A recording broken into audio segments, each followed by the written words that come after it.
Pemirsa, di usianya yang menginjak 79 tahun, TNI menghadapi tantangan yang lebih kompleks dari sebelumnya. Bukan hanya ancaman fisik seperti agresi militer, melainkan juga ancaman non-konvensional seperti perang, siber, terorisme global, dan perubahan geopolitik yang cepat. Untuk membahasnya, pemirsa, sudah bergabung bersama kami di studio ada Menteri Pertahanan periode 2009 hingga 2014, sekaligus beliau dulu pernah menjadi Gubernur Lemhanas periode 1958 hingga periode 2000. Ada Bapak Purnomo Yusgiantoro. Selamat sore. Selamat sore. Prof. Purnomo Yusgiantoro, apa kabar? Baik, baik. Oke. Pak, kalau bicara hari ulang tahun TNI yang hari ini genap berusia 79 tahun, bagaimana Bapak melihat TNI saat ini dengan berbagai macam tantangan yang ada?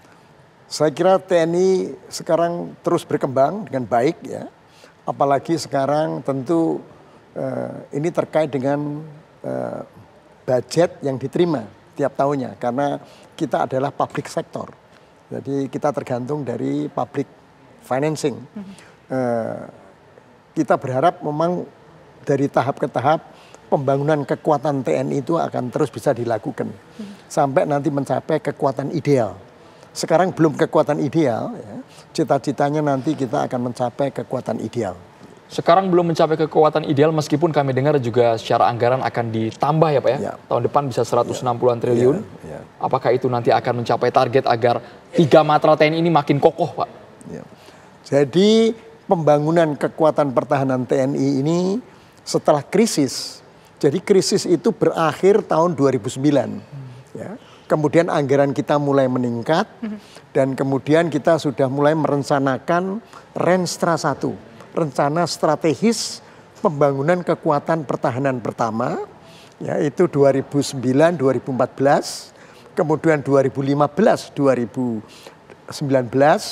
dan sekarang Bapak Menhan yang sekarang itu adalah Renstra ketiga, itu 2019 sampai 2024. Memang kemarin terganggu sedikit dengan adanya COVID, ya, jadi sehingga waktu itu sedikit ada bumpy, tetapi insya Allah ke depan kita akan terus melakukan pembangunan kekuatan pertahanan. Karena bagaimanapun juga, ya, penting bahwa kita ingin mengembangkan diplomatic power, soft power, tetapi hard power juga penting. Ya. Visit pacem parabellum. Parabellum. Ya. Begini Pak, kalau bicara soal TNI dengan anggaran yang akan disiapkan begitu besok tahun depan kita sudah memiliki anggaran disebutkan rekan saya Andromeda Mercury tadi, bagaimana kemudian TNI ini bisa bertransformasi supaya bisa menghadapi tantangan global yang luar biasa? Apakah betul kira-kira perlu ditambah matra lainnya, misalkan matra siber yang akhir-akhir ini ada yang banyak mengusulkan? Setuju, saya setuju. Dan memang embrionya dulu sudah ada. Embrionya dulu tuh dinamakan Lembaga Sandi Negara, ya, Lemsanek waktu itu ya. Kita kembangkan dan kemudian dikembangkan lebih lanjut menjadi BSSN, ya, Badan Siber dan Sandi Negara. Saya kira kalau itu terus dikembangkan, dia akan menjadi matra baru dan memang itu diperlukan. Karena ancaman sekarang itu bukan hanya mil, tapi juga non-mil dan juga ancamannya itu karena ada inovasi teknologi. Ya, sistem informasi, teknologi transportasi, komunikasi, dan informasi itu penting sekali. Jadi saya sangat setuju sekali bahwa untuk pembentukan matra baru. Pak Purnomo melihat apakah dari era Bapak hingga Menteri Pertahanan yang sekarang yang juga Presiden terpilih Prabowo Subianto, ancaman siber ini betul-betul serius bisa mengganggu kedaulatan negara? Seberapa parahnya Pak perang siber ini berpotensi terjadi Pak? Kalau kita bicara ancaman, satu, kita mesti melihat jenisnya apa. Ya, sekarang itu yang terutama jenisnya itu adalah non-militer. Ya, tapi bisa juga yang bersenjata non-mil itu, satu. Lalu juga sumbernya. Sumbernya itu bisa dari luar ke dalam atau dari dalam. Kemudian aktornya.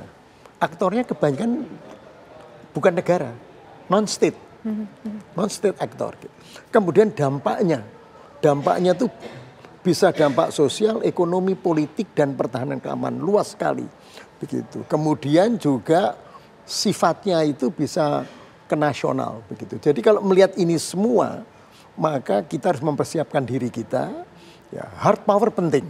Pembangunan kekuatan pertahanan itu penting. Tetapi juga pembangunan soft power. tadi yang saya sampaikan. Ya, itu juga diperlukan. Seperti tadi pembangunan kekuatan siber untuk kita bisa menangkal ancaman-ancaman tersebut. Ya, karena begitu luasnya ancaman itu sekarang. Ya. Nah sekarang ancaman begitu luas, kondisi geopolitik juga tengah memanas, tidak menentu Pak. Lantas bagaimana kita harus menanggapi ini dan bagaimana TNI harus mengambil peran dalam hal ini? Ya. Peran TNI saya kira sudah cukup baik, memang perlu ditingkatkan. Terutama sekarang ada dua hal. Ya. Pengamanan teritorial dan pengamanan perbatasan. Dan biasanya konflik itu terjadi karena perebutan sumber daya alam. Nah, saya kira TNI sudah memahami itu semua, tinggal sekarang bagaimana terus akan kita tingkatkan. Untuk masalah konflik-konflik yang sifatnya itu di perbatasan yang sekarang itu ada, itu bisa pendekatannya menggunakan diplomatic power, tetapi tetap hard powernya harus tetap diperkuat gitu ya. Jadi pembangunan kekuatan pertahanan di perbatasan ini harus diperkuat. Kalau sekarang Bapak melihat hard power kita di tanah air untuk menjaga kedaulatan negara sejauh mana Pak perkembangannya? Kita nomor 1 di ASEAN. Kita apresiasi betul ya Pak ya. Tapi ingat kekuatan pertahanan itu tidak hanya TNI saja. Ya, karena kan kita itu ada yang namanya hankam rata dan lain sebagainya. Nomor 2 Vietnam. Jadi yang nomor 1 itu kenapa Indonesia? Karena kekuatan SDM kita tuh besar sekali. Dan memang kalau kita lihat dari sisi alutsista kita sudah cukup baik.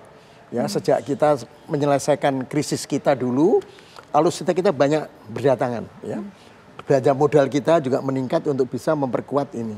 Dan saya kira Menteri Pertahanan kita yang baru juga terus mengembangkan pembangunan alutsista kita. Ya. Memodernisasi alutsista kita. Sebetulnya yang harus kita benar-benar concern apakah hanya dari segi alutsista saja, tapi Bapak juga mengatakan dari segi soft power. Tapi bicara soal hard power, bicara soal soft power, tadi sudah sempat kita dibahas di awal tadi bahwa anggaran ini memainkan peranan penting. Betul. Nah, apakah anggaran yang sekarang ini sudah cukup sekitar 160 tadi, atau mungkin sebetulnya kita melebihi dari hal itu semua Pak, melebihi dari angka itu? Ya. Memang hitung-hitungannya kalau kita bicara belajar dari pengalaman negara lain, anggaran yang ideal itu memang ini masih terjadi ambigu, tapi kira-kira itu sekitar 1,5 sampai 1,8% dari GDP. Kita sekarang di bawah 1%. 0,89. Ya, jadi kita harus meningkatkan anggaran itu secara bertahap. Kenapa saya sampaikan bertahap? Karena kan memang kebutuhan negara kita itu kan banyak sekali kan. Jadi untuk gun and butter gitu istilahnya. Kalau gun itu untuk pertahanan keamanan, butter itu untuk kesejahteraan begitu. Jadi memang ini dilema. Di satu sisi kita perlu membangun kekuatan pertahanan, tapi di sisi lain ada juga masalah-masalah yang terkait dengan butter dengan kesejahteraan masyarakat, prajurit, ya, begitu ya. Kesejahteraan prajurit dan kesejahteraan masyarakat pada umumnya gitu. Kan ibaratnya tuh kan kuenya ini kan terbatas begitu kan gitu. Baik, sebenarnya banyak catatan Pak Purnomo Yusgiantoro karena kemarin yang cukup mengejutkan saat Menhan rapat dengan Komisi 1 DPR ketika Prabowo Subianto mengatakan perang dunia ketiga itu bisa pecah. Dan dihubungkan ketika Bapak mengatakan alokasi kita harusnya sudah mendekati ideal di saya. Mungkin harapan Bapak untuk Menhan yang juga menjadi presiden terpilih Prabowo Subianto yang akan membentuk kabinet Zaken seperti apa. Sesaat lagi Pak Purnomo, kita harus jeda hanya di Kabar Petang pemirsa. Kita akan kembali melanjutkan dialog dengan Pak Purnomo Yusgiantoro, tapi kita hadirkan terlebih dahulu peringatan HUT ke-79 TNI juga digelar di sejumlah daerah di Indonesia. Selain upacara, berbagai atraksi dan pertunjukan pun dilakukan hingga warga terlihat antusias saat menyaksikannya. Warga juga pemirsa berkesempatan untuk melihat langsung sejumlah alutsista dan parade yang digelar oleh TNI. Kurniawan ST yang menjabat sehari-hari HUT ke-79 TNI di wilayah perbatasan Nunukan dipusatkan di Tugu di Kora sebagai ikon perjuangan TNI. Berbagai rangkaian kegiatan telah dilaksanakan oleh TNI yang melibatkan semua usia mulai dari anak-anak hingga dewasa. Tarian daerah hingga atraksi bela diri yang diperagakan anggota Satgas Pamtas Yonarmet Kostrad pun ditampilkan hingga memukau masyarakat yang menyaksikan. Di Samarinda, Kalimantan Timur, perayaan HUT ke-79 TNI diwarnai berbagai atraksi dan peragaan drama pembebasan sandera dalam pelaksanaan pilkada serentak di 3 provinsi di Kalimantan. Masyarakat Kota Samarinda sangat antusias menghadiri peringatan HUT TNI kali ini. Selain itu juga digelar makan siang gratis dan kesempatan melihat langsung sejumlah alutsista milik Kodam 6 Mula Warman dan mendapat kesempatan bisa bersua personel TNI di lokasi acara. Memperingati HUT ke-79 TNI, Kodam 9 Udayana menggelar apel pasukan dan simulasi penyelamatan tamu negara dari penyanderaan teroris. Di peringatan HUT TNI yang bersamaan dengan momen Pilkada, Kodam 9 Udayana akan mengerahkan 11.000 personel untuk mengamankan Pilkada di 3 provinsi, yakni Bali, NTB, dan NTT. Di Makassar, Sulawesi Selatan, warga antusias menyaksikan puncak peringatan hari ulang tahun ke-79 TNI di lapangan Karebosi. Warga yang hadir dimanjakan dan dibuat terpukau oleh persembahan pertunjukan demonstrasi bela diri dari TNI AD, AL, dan AU. Warga juga dibuat terkagum ketika parade pasukan dan defile alutsista dimulai. Berbagai alat tempur dipamerkan melewati Jalan Ahmad Yani dan berakhir di Jalan Kaloa Lalido. Upacara peringatan HUT ke-79 TNI di Surabaya, Jawa Timur digelar di Lapangan Jenderal Ahmad Yani, Makodam 5 Brawijaya. Upacara diikuti ratusan prajurit dari 3 matra TNI. Peringatan HUT TNI tahun ini mengangkat tema TNI modern bersama rakyat siap mengawal suksesi kepemimpinan nasional untuk Indonesia maju. Upacara peringatan HUT ke-79 TNI dihadiri oleh jajaran Forkopimda Jawa Timur. Tim TV One mengabarkan. Kita masih bersama dengan Pak Purnomo sebelum kita membahas eskalasi Timur Tengah yang tak kunjung padam ya Pak, tak kunjung mereda, bahkan ketika Prabowo mengatakan ada potensi ancaman perang dunia ketiga bakal pecah di dalam negeri saja Pak. TNI selalu bergesekan berhadapan dengan kelompok separatis di Papua. Sampai sekarang tak pernah usai itu Pak Purnomo. PR juga itu Pak ya. PR banget buat TNI kita Pak. Catatan Bapak seperti apa Pak? Sebenarnya di dalam renstra kita itu kita juga sudah melihat bahwa ancaman dalam negeri ini juga tidak boleh diabaikan. Untuk itu penting sekali kehadiran komando teritorial. Ya, jadi memang banyak terjadi silang pendapat mengenai kehadiran komando teritorial ini. Tapi ini penting sekali karena mereka adalah mata dan telinga kita. Ya, tentu lewat jalur TNI karena ini adalah komando teritorial TNI yang dapat juga membantu keamanan di daerah di seluruh Indonesia apa yang terjadi sebetulnya. Jadi saya sendiri berpikir bahwa memang ini perlu ditingkatkan ya, kemampuan komando teritorial dan kelengkapannya. Sehingga dia bisa lebih mendeteksi apa yang terjadi di daerah-daerah. Karena luas sekali daerah kita itu di Indonesia itu. Ya. Oke. Kalau bicara soal kelengkapan, kemudian komando teritorial, mendeteksi segala macam, ini kan mungkin kita berpikirnya erat dengan teknologi ya Pak ya. Bapak melihat saat ini bagaimana kekuatan TNI sendiri dalam hal teknologi? Karena kan kita bukan berbicara soal perang yang kelihatan kasat mata, yang kelihatan bisa tembak-tembakan begitu, tapi juga perang yang mungkin spionase, kemudian juga ada gerakan siber di sana. Memang ada dua. Satu kemampuan teknologi dan dua adalah kemampuan sumber daya manusianya.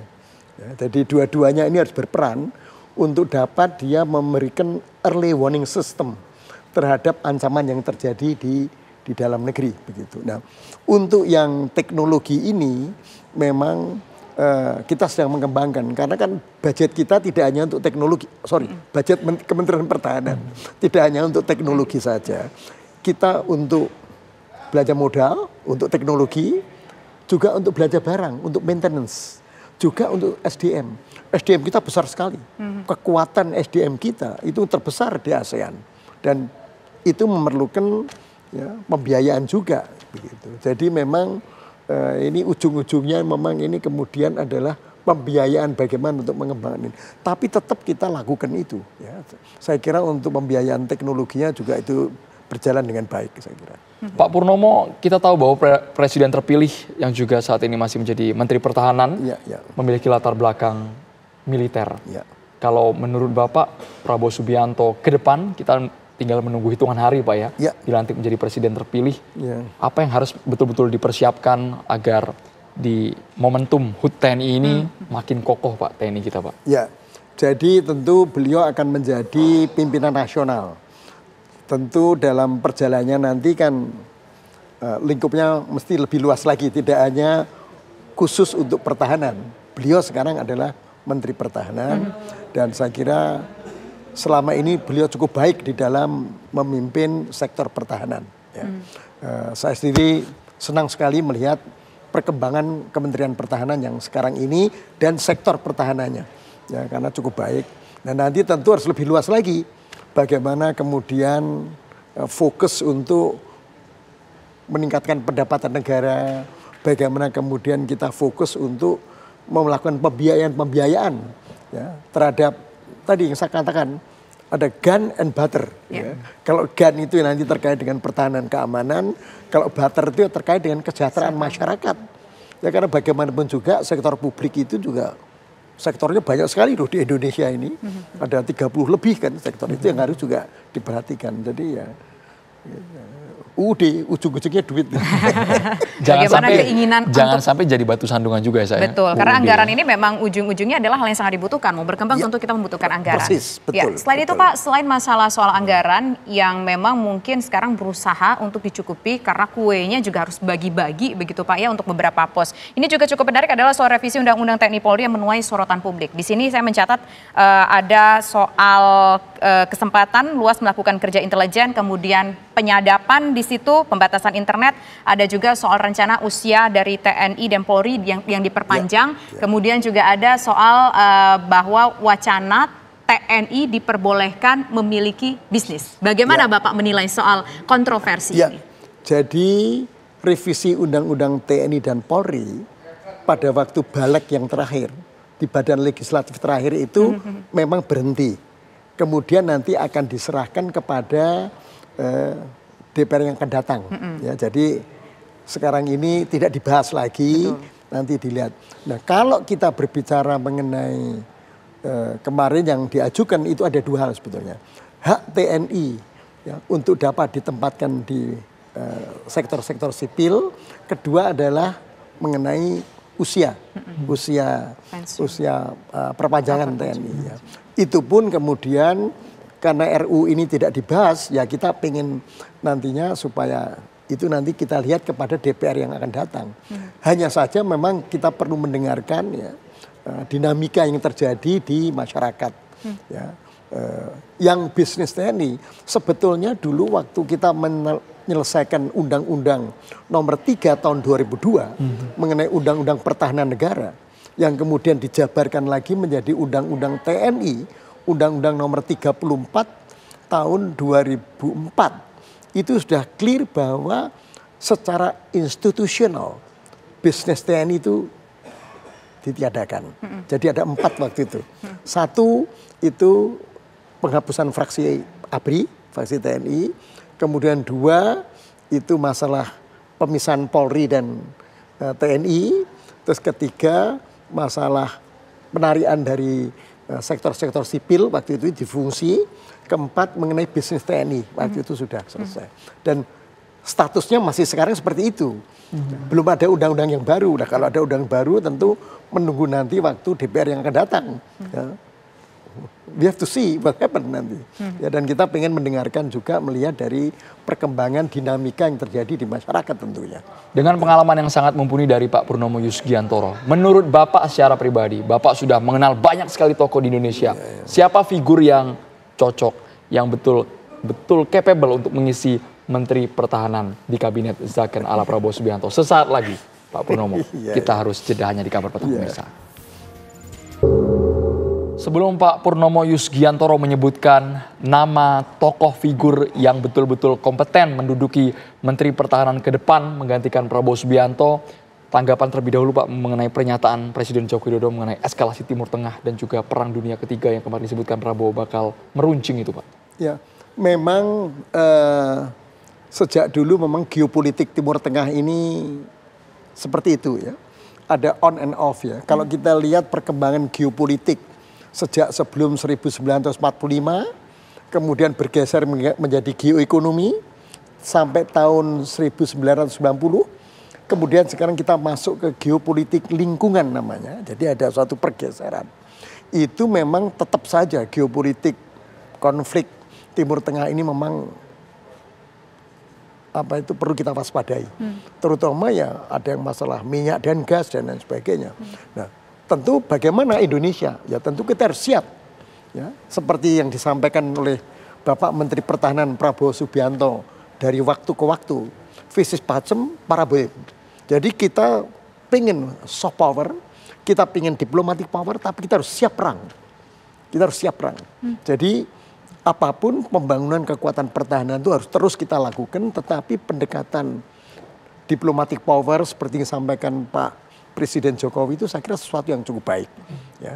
Pak, kita kan adalah bagian dari negara non-blok ya Pak ya. Apakah perang dunia ketiga ini kalau seandainya jadi, harapan kita tidak akan ada perang di muka bumi ini. Tapi kalau seandainya pecah memang perang dunia ketiga, apa dampaknya ke Indonesia? Mungkin secara geografis kita tidak terlalu dekat dan kita pun secara politik juga merupakan negara non-blok begitu. Nah, secara dampaknya apa? Apakah mungkin ada dampak ekonomi, krisis energi, atau mungkin juga berdampak secara keamanan negara kita? Pasti kalau dampak itu ada.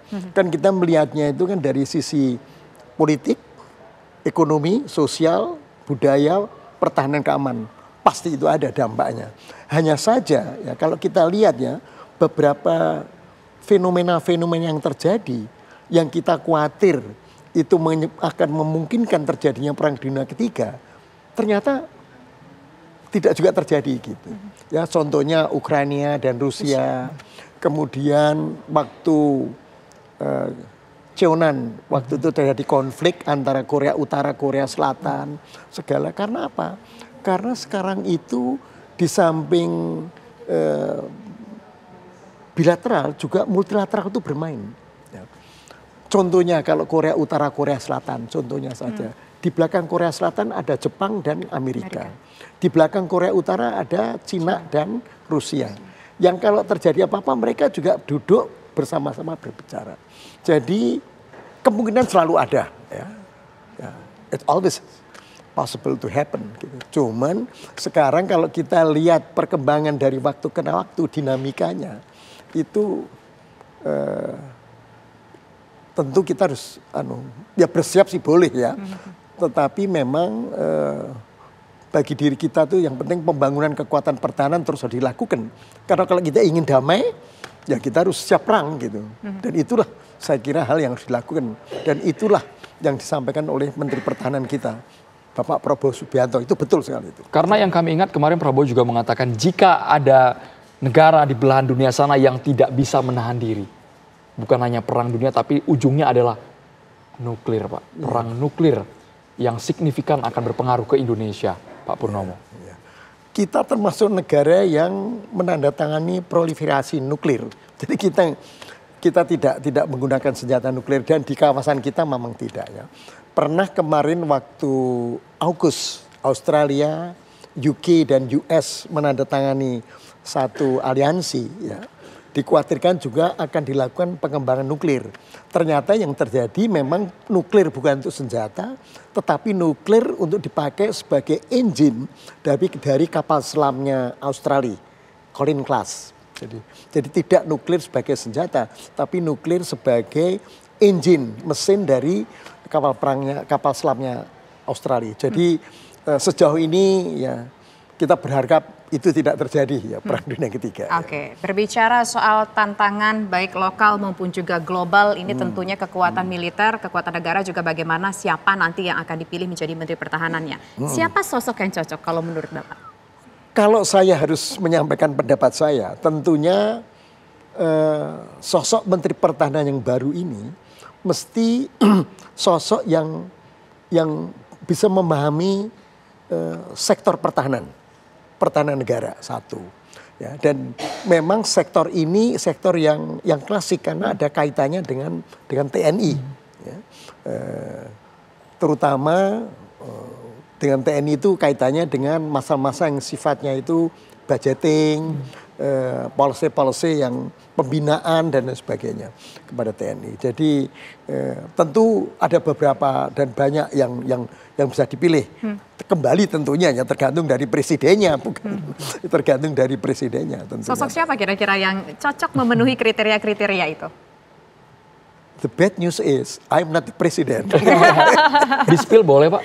Istilah mungkin rekam jejak, Bapak mungkin pernah interaksi kerja bareng beliau.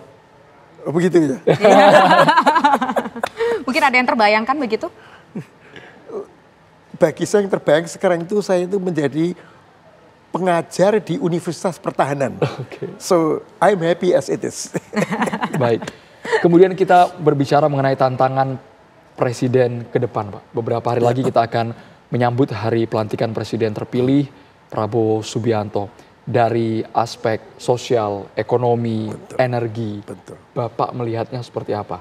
Ya, memang ke depan ini ya, itu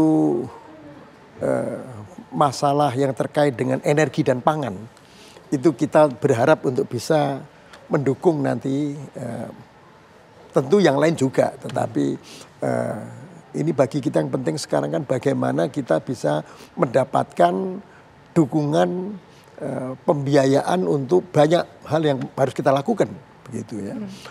Dan salah satunya saya kira sektor yang mungkin bisa dikembangkan itu ya dari energi dan dari pangan gitu.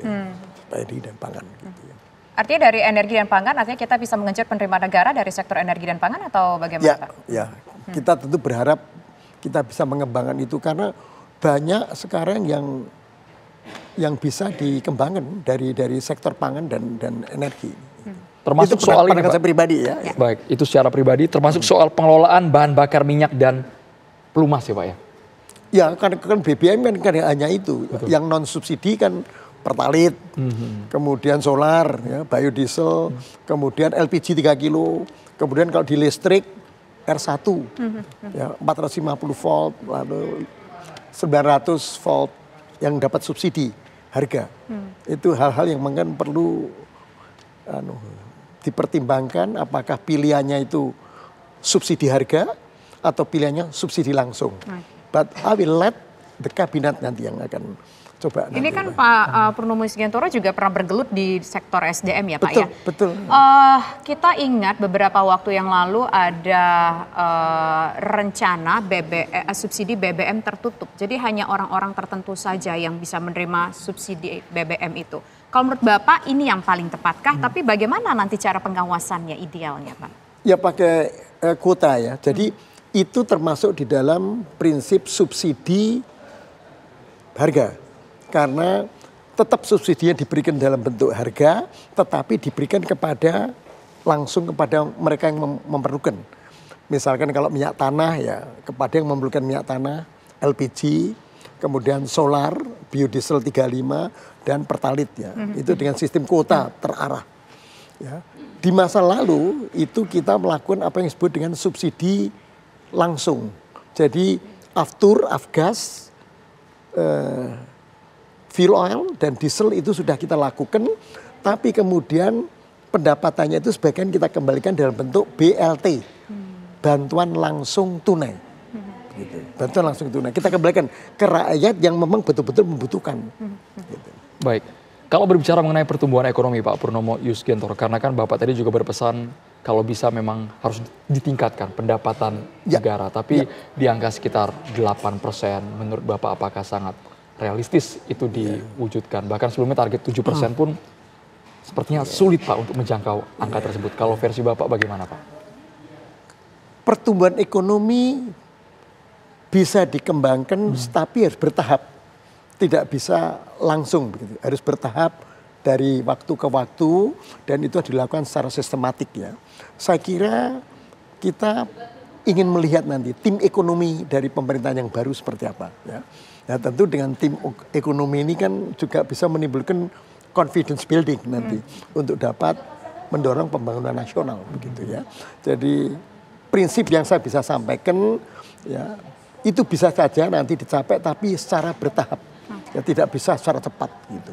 Karena memang ya Ini kita kan bangsa yang besar, 270 rakyat Indonesia, gitu, ribuan pulau itu. Ya, jadi saya sendiri pernah mengalami muter seluruh Indonesia seperti apa. It takes time. It takes time, tapi di sisi lain kita juga tahu bahwa untuk mendapatkan pendapatan sumber negara itu salah satunya juga bicara soal pertumbuhan ekonomi, pendapatan negara itu juga salah satunya bersumber dari belanjanya masyarakat, Pak. Tapi kabarnya saat ini tengah terjadi deflasi karena masyarakat tengah menahan diri untuk tidak berbelanja di tengah kondisi ekonomi yang sulit. Sementara di satu sisi kita punya semangat untuk meningkatkan pendapatan negara karena begitu banyak hal yang harus kita biayai ke depannya. Bagaimana melihat kontradiktif ini, Pak? Ya, jadi ada 5 hal dari sisi expenditure. Yang memang itu bisa menjadi dukungan terhadap pertumbuhan ekonomi, gross domestic product kita. 1, public consumption, tadi yang disampaikan. Ya. Mungkin public consumption kita agak turun. Dulu tahun 97-98 waktu ada krisis ekonomi, kebetulan saya berada di pemerintahan, itu memang ada penurunan golongan menengah ke golongan bawah terjadi. 97-98 waktu itu. Jadi public consumption ini penting. Kedua yang tidak kalah pentingnya adalah investment. Investment ini penting. Dan investment yang penting juga di antara investment dalam negeri dan luar negeri itu foreign direct investment, FDI. Itu penting sekali. Ya. Ketiga tentu ekspor. Ya. Nah tentu APBN kita ada di situ. Di samping di situ ada faktor import juga. Jadi 5 hal ini memang perlu menjadi perhatian kita di dalam bagaimana kita bisa meningkatkan nanti pertumbuhan ekonomi. Public consumption, investment kita, ekspor kita, APBN kita, dan import. Sepertinya memang butuh anggota, butuh jajaran pembantu presiden yang betul-betul solid, betul-betul ahli. Tapi kalau Pak Purnomo melihatnya apakah akan didominasi oleh kalangan non-parpol, profesional, atau ceruknya tetap didominasi teman-teman Partai Koalisi Indonesia Maju, Pak? Saya kan sekarang sebagai advisor, guru, dosen, yang saya tentu tekankan, ya, dan itu saya juga dengar dari beliau-beliau menyampaikan juga, hopefully itu akan ada second cabinet. Ya, Oke, nah harapan Bapak sendiri untuk pemerintahan ke depan yang nanti akan dilantik 20 Oktober seperti apa, Pak? Optimis, ya, harus ada optimisme. Ya, karena itu adalah salah satu dasar untuk perjalanan kita ke depan. Baik. Ya. Harus optimis. Okay. Ada pesan mungkin buat Prabowo Subianto dan juga Gibran Raka Buming Raka, Bapak, dari Pak Purnomo? Go for it. Go for it, tahu kan, move forward gitu istilahnya. Maju. Maju, lakukan yang terbaik untuk negeri meskipun tantangan luar biasa, baik regional dan juga tingkat global, begitu ya Pak? Tantangan itu selalu ada dari waktu ke waktu. Ya.